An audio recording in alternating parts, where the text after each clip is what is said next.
Hi, I'm Ashley James with your WMAR 2 News update. Today, one of the victims of the deadly explosion in northwest Baltimore will be laid to rest.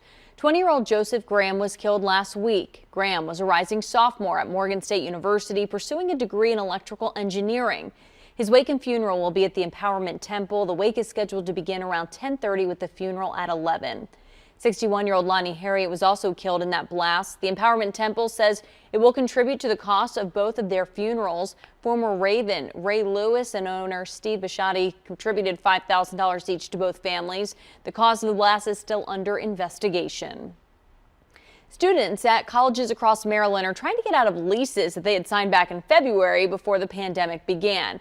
We first told you about this problem at the University of Maryland. Students with leases at South Campus Commons and Courtyards communities were told that they're financially on the hook unless they find someone else to release their units.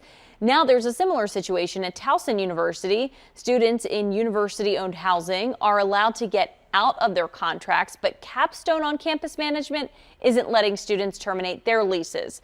Parents are now calling on the governor to take action.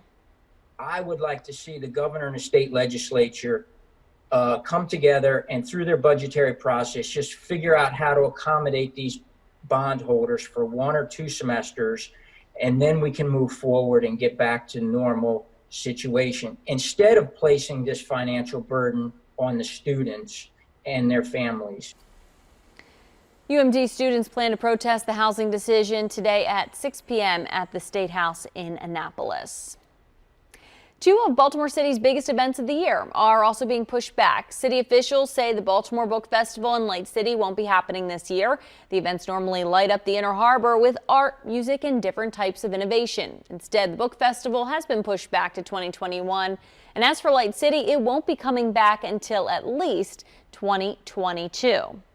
And Ocean City has canceled its 2020 Sunfest because of the ongoing pandemic. It will now happen next year instead. The event was scheduled to run from October 1st to the 4th.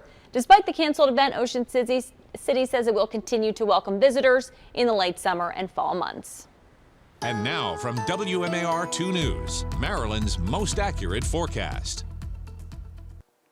Happy Wednesday, everyone. As we get up and over the hump, we are going to track some morning showers and thunderstorms for you. And then by the afternoon, it looks like we'll be a bit drier. We're also tracking slightly cooler than normal temperatures for today. And then we're tracking weekend rain chances as well. So that is what is on tap for the next several days. We're also dealing with more humidity in the forecast for today. And then that humidity will really skyrocket as we head into the weekend. So the heat and the humidity are going to be making a comeback as we head into the tail end of the weekend, into the beginning of next week.